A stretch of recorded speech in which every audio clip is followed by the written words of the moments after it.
أعوذ بالله من الشيطان الرجيم. بسم الله الرحمن الرحيم. الرحمن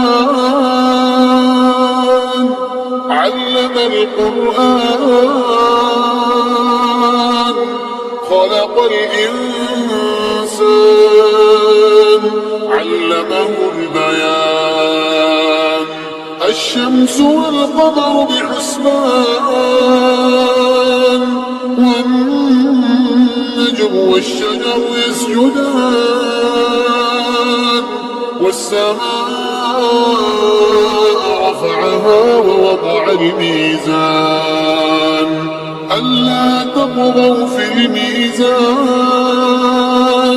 وأقيموا الوزن بالقسط ولا تخسروا الميزان والأرض وضعها للأنام فيها فاكهة والنخل ذات الأكمام والحب ذو العصف والريحان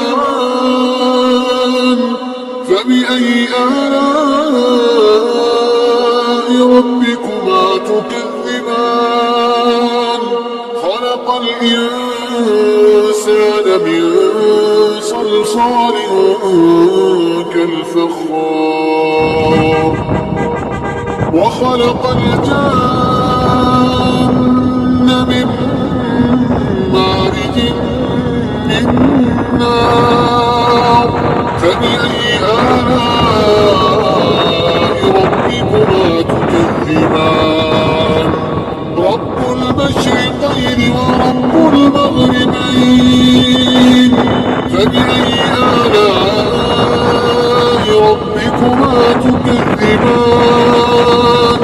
مرج البحرين يلتقيان بينهما برزخ لا يبغيان فبأي آلاء ربكما تكذبان.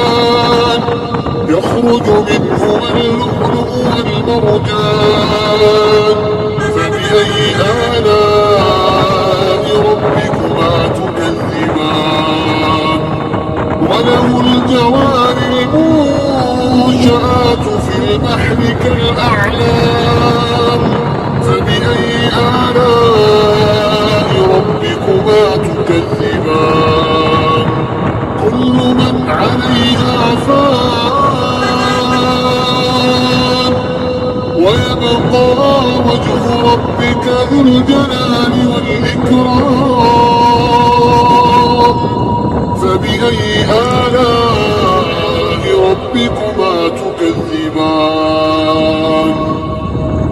يسأله من في السماوات والأرض كل يوم هو في شأن فبأي آلاء ربكما تكذبان. سنفرغ لكم أيها الثقلان فبأي آلاء ربكما تكذبان. يا معشر الجن والإنس استطعتم أن تنفذوا من أقطار السماوات والأرض فانفذوا لا تنفذون إلا بسلطان فبأي آلاء